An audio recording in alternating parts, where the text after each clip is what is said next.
ஓம் நம சிவாய. ஓம் சிவகுருநாதர் திருவடி பாதம் பணிந்து மதிப்பிற்கும் போட்டுதலுக்கும் உரிய என் குருநாதர் திண்டுக்கல் சின்னராஜாவின் திருவடி பாதம் பணிந்து இந்த வீடியோ பார்த்து கொண்டிருக்கும் நல் உள்ளத்திற்கு உங்கள் திருச்சி ஆஸ்ட்ரோ வீராவின் பணிவான வணக்கங்கள்.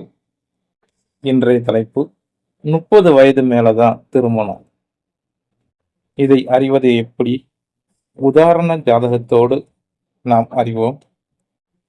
ஒவ்வொரு மனிதனின் சராசரி வாழ்க்கையில் திருமணம்தான் அவனுக்கு திருப்பு முனையாக அமைகிறது. இந்த திருமணம் எந்த காலகட்டத்தில், அதாவது தன் எந்த வயது வரும்பொழுது தனக்கு திருமணம் என்று அறிய எல்லோருமே விருப்பப்படுகிறார்கள். இதை ஜோதிடத்தின் மூலம் அறிய முடியுமா? அறியலாம். ஒரு உதாரண ஜாதகம் கொண்டு இப்போது பார்ப்போம். இது ஒரு ஆண் ஜாதகம். 11/9/1982 3:32 AM விடியற்காலை, திருச்சி.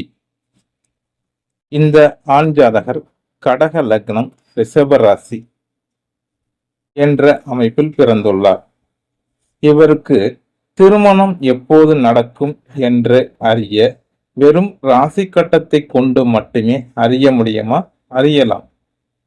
சனி மற்றும் சுக்கிரன் பாதகாதிபதி தொடர்பு பெறாமலும் ராகு கேதுக்களோடு தொடர்பு பெறாமலும் இருந்தால் அவர்களுக்கு சராசரி வயதில் திருமணம் நடைபெற்றுவிடும்.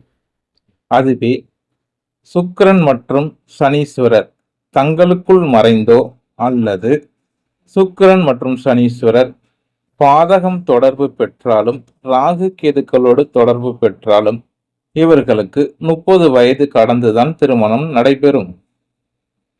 நவ கிரகங்களில் வலிமையான கிரகம் பாம்பு கிரகங்களே, ராகுவும் கேதுவுமே. இவர்கள் போல் நன்மை செய்பவர்களும் இல்லை, இவர்களைப் போல் தோஷம் செய்பவர்களும் இல்லை. இந்த ஆண் ஜாதகத்தில் ராகு சுக்கிரனோடு தொடர்பு பெறுகிறது.